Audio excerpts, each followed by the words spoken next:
Již po 10.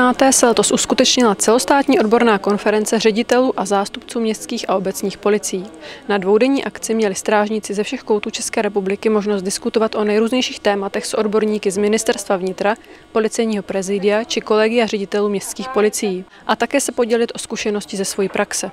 Na programu bylo například ohlédnutí za uplynulými 10 lety městské policie ve vztahu k podmínkám práce strážníků, informace ze Svazu obecních a městských policií, také kyberbezpečnost, či jak funguje spolupráce s obecními policiemi v rámci IZS. Kolegium jako takové se snaží vyvíjet snahu o to zlepšovat podmínky pro strážníky. Takže během té minulosti, kdybych měl vypíchnout nějaké zásadnější věci, a podařilo se vlastně z těch 3 let to dostat na 5 let, což je celku dobrá záležitost, ale zároveň po 4.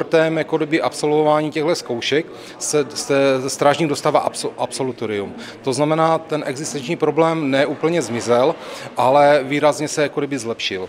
No a v současné době dlouhodobě pracujeme na podmínkách ve vztahu k důchodovému, k předčasnému odchodu do důchodu, kdy jsme přesvědčeni, že splníme podmínky, které mají zdravotní záchranáři. Chceme pro ty strážníky, kteří opravdu v určitém věku, ve starším věku už nebudou fyzicky třeba zvládat nebo budou mít zdravotní problémy, tak aby ten stát nějakým způsobem reagoval na to, že děláme plno agendy za stát, zadarmo, za peníze územních samospráv a od státu nic nemáme, tak jako kdyby projev určitého respektu a poděkování, aby nám zakomponoval tu možnost pro ty naše strážníky odejít do dřívějšího důchodu bez toho, aniž by se jim ten důchod krátil. Tak my tady máme poměrně stabilní právní úpravu už dlouhá léta. Nechystá se vůbec žádná revoluce, spíš se drobně upravují parametry fungování. V současné době v druhém čtení v parlamentu v Poslanecké sněmovně novela zákona o obecní policii. Ona je spojena s doprovodným zákonem k novému zákonu o zbraních. Trochu se tam upravují kompetence obecních policií, možnost využití donucovacích prostředků, zejména pout, a navrhuje se, aby obecní policie mohly kromě krátkých zbraní mít ve výzbroji i dlouhé zbraně. Tak ruku v ruce s tím bude potřeba upravit i prováděcí vyhlášku k zákonu obecní policie, kde trošku lépe specifikujeme rozsah školení a výcviku obecních policií, prostě aby platilo pravidlo, že podle toho, jaké zbraně používá ten strážník, podle toho je vyškolen a vycvičen. Takže pouze strážníci, kteří by měli používat ty dlouhé zbraně, by potom museli absolvovat dostatečný výcvik v jejich ovládání. To jsou asi největší změny poslední doby. Cílem Svazu obecních a městských policií České republiky je stmelovat strážníky, stmelovat všechny městské policie do jednotného celku, které budou mít právní zastoupení právě po projednání s ostatními státními nebo městskými útvary. Je to v podstatě dlouhodobá část. Chceme, aby přistupovalo co nejvíc obcí a měst. V tuto chvíli je zastoupeno asi 1300 strážníků a 140 měst a městských policií. Činnosti tohoto svazu jsou rozděleny do několika pracovních skupin. Jedna se zabývá legislativou, to znamená zákonem obecních policií. Druhá komise pracuje na sociálních benefitech, mzdě, případně dalších. Čtvrtá, která je taková speciální mimořádná, řeší a porovnává mimořádné činy strážníků. To znamená, pokud strážník je u záchrany lidského života nebo při pomoci, která vede k záchraně, tak tato pracovní skupina nabírá tyhle informace a vyhodnocuje. A ta třetí, ta je teďka nově ustanovená.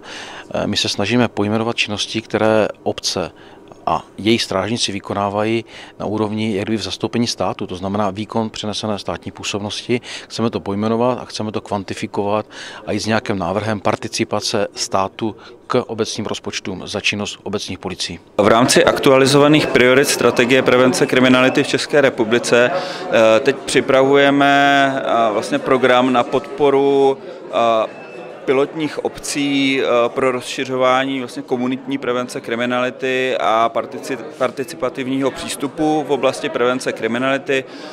Plánujeme, že v rámci našich dotací bychom za zvýhodněných podmínek podpořili přibližně 5 obcí, kterým bychom nabídli například víceletou podporu nebo financování bez nutnosti spoluúčasti, a kterým bychom vlastně poskytli i metodickou podporu, jak náš odbor prevence kriminality Ministerstva vnitra, tak ve spolupráci s Agenturou pro sociální začleňování. Je potřeba si uvědomit, že ten komunitní přístup neexistuje na to jednotný model. Ty komunity se v různých státech historicky, kulturně, společensky vyvíjejí různým způsobem, fungují trochu jinak. Je to vlastně jakoby celá široká škála, jak se k tomu dá přistoupit podle potřeb té obce a podle možností, které tam jsou. Městská obecní policie jsou neoddělitelnou složkou integrovaného záchranného systému a já jsem moc ráda, že u nás v Mikulově zkrátka všechny složky IZS, včetně městské policie, fungují spolu výborně.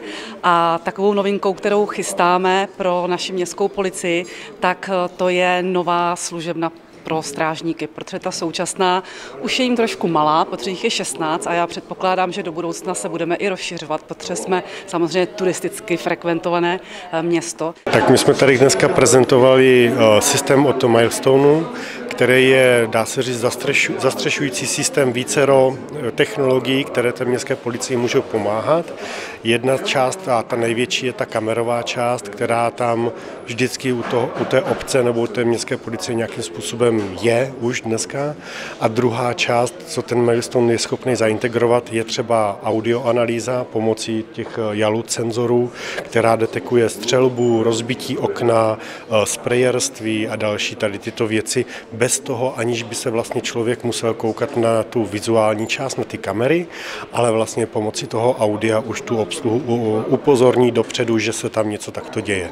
A plus další technologie, které ty Milestone je schopný zastřešit. Úspěšný projekt propojení celní správy a policie České republiky na úrovni operačního řízení.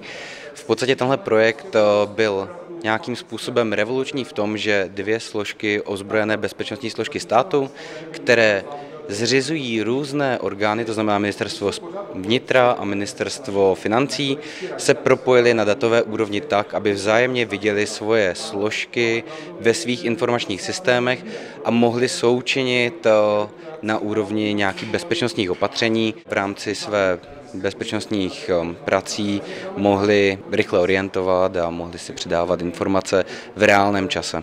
Akce se konala za finanční podpory statutárního města Brna a pod uvedenými záštitami.